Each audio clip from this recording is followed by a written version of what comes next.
So today I'm at a beautiful cemetery. It's actually one of my favorite cemeteries. And it's a gorgeous day. We've been in a cold spell. It's 50 degrees and it's awesome. It feels like spring. I just wanted to talk a little bit about the lure of cemeteries. Cemeteries are so meaningful, yet scary at the same time. They're peaceful.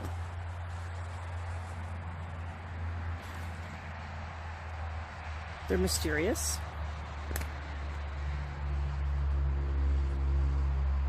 They're all kinds of things. They hold so much value for different people. One person finds a cemetery breathtaking. Another person finds a cemetery scary. Some find comfort here, some find peace, and others find mystery and lure and maybe even darkness.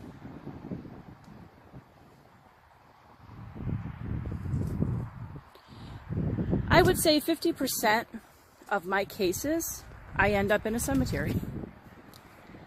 And it's really funny because this topic is about my own feelings and experiences with cemeteries over the years. I'm going to find kind of a nice little spot here to sit.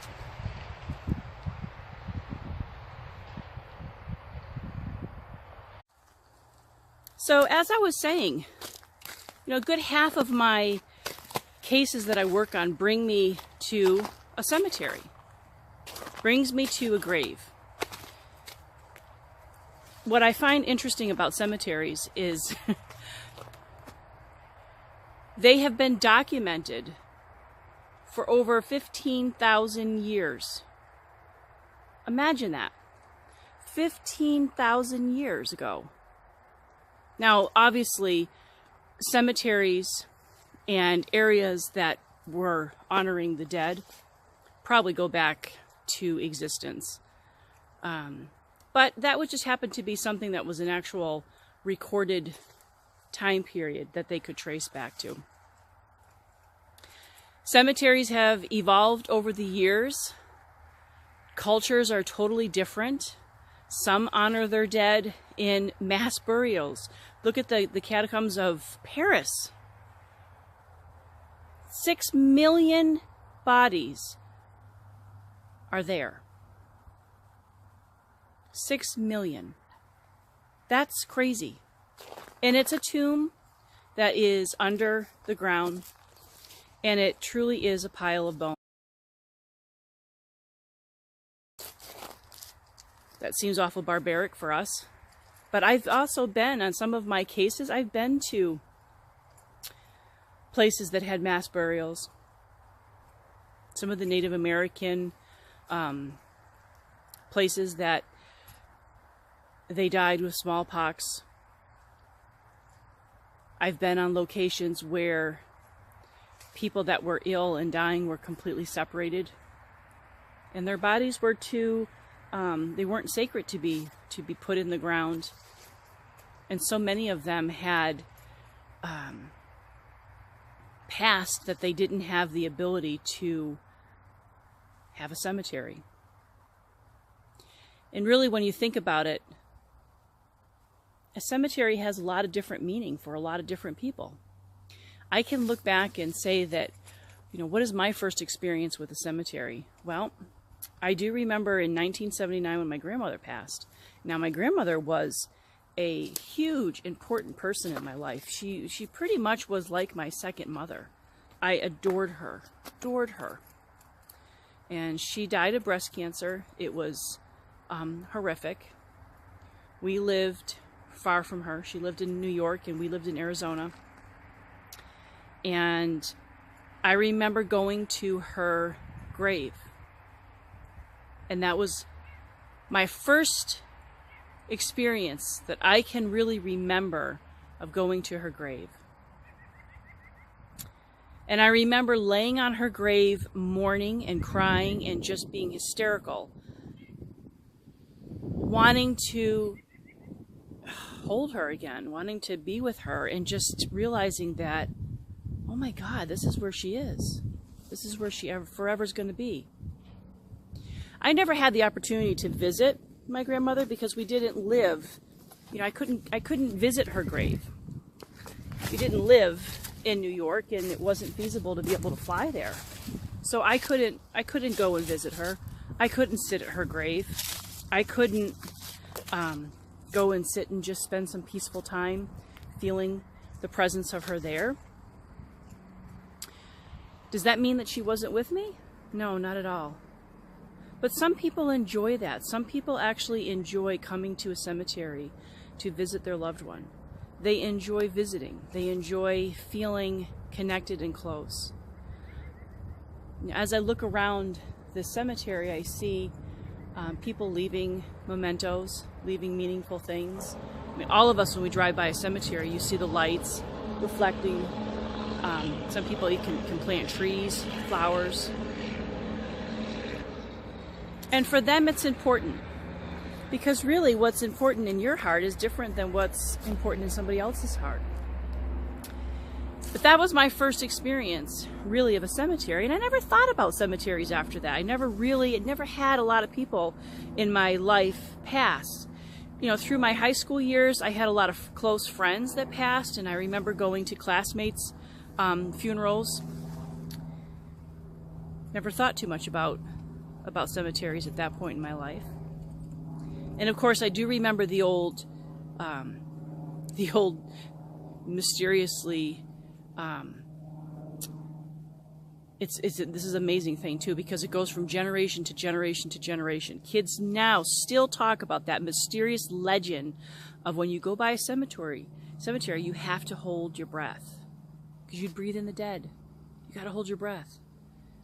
Now, I do remember driving to Portsmouth with my parents, and there's a long cemetery on the way to Portsmouth, and I remember trying to hold my breath.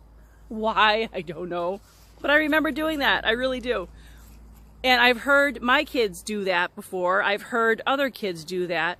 And if you ask, I'm sure you will easily find someone who remembers that tale.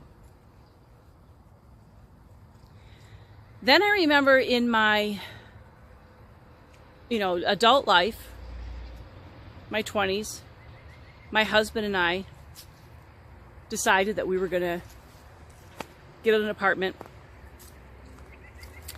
And I remember as clear as can be the day that he said, I found us a great place. A great place. But it's next to a cemetery. It was inexpensive. It was a perfect little location. Cute little apartment, but it was in a cemetery. And I remember thinking, I can't live next to a cemetery. Are you kidding me? Now, this is before I was even embracing all of my abilities. But I still just felt like I can't live near a cemetery. And he's like, well, let's just go and check it out. I think you'll like it. So we went.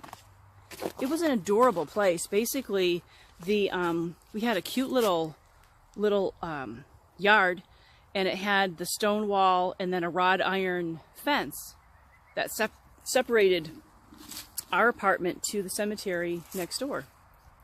And I remember looking at it, thinking, okay, yeah, let's live here. And we lived there for many years. And it was peaceful. And no, I didn't get woken up at night with people visiting me.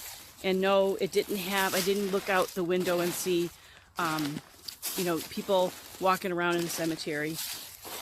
If I lived there now, maybe that would be different. But at that particular point in my life, I wasn't really tuning into my abilities. I wasn't really honoring them. The cemetery was very peaceful. It was beautiful.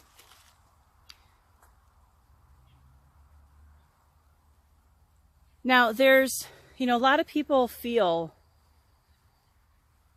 that people stay and haunt cemeteries.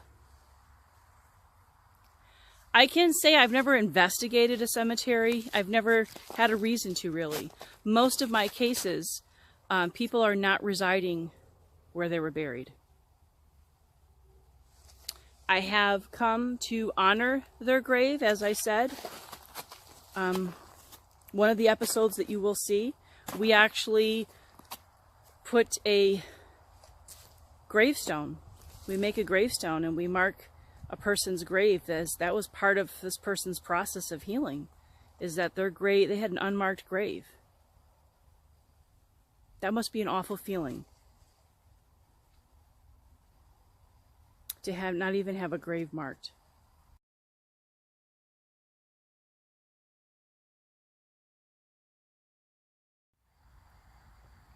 See the water running under the ice? You might even be able to hear it. What lies beneath is life. What lies above is life. Sometimes you have to break the surface in order to get to the good stuff.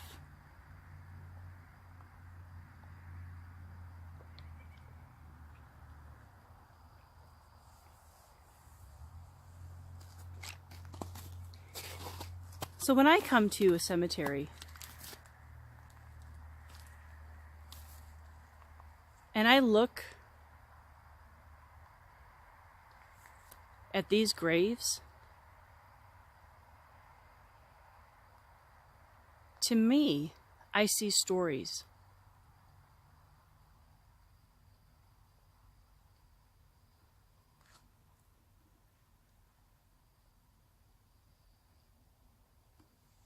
I see names with a story to be told. They're people. What life do they live? This is one of my favorites. What life did they live? What's the story beneath the surface? Did they have a happy life? Did they have pain? Did they get to live a full life? Or did they die young? Did they have a lot of family? What was their life like? So when I come to a cemetery now in my life, that's what I think of. I think of the story, the untold stories that are all here, waiting to be told.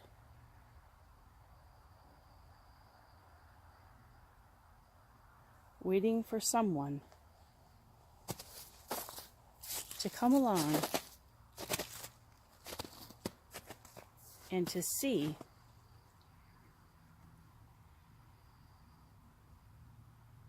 what lies beneath.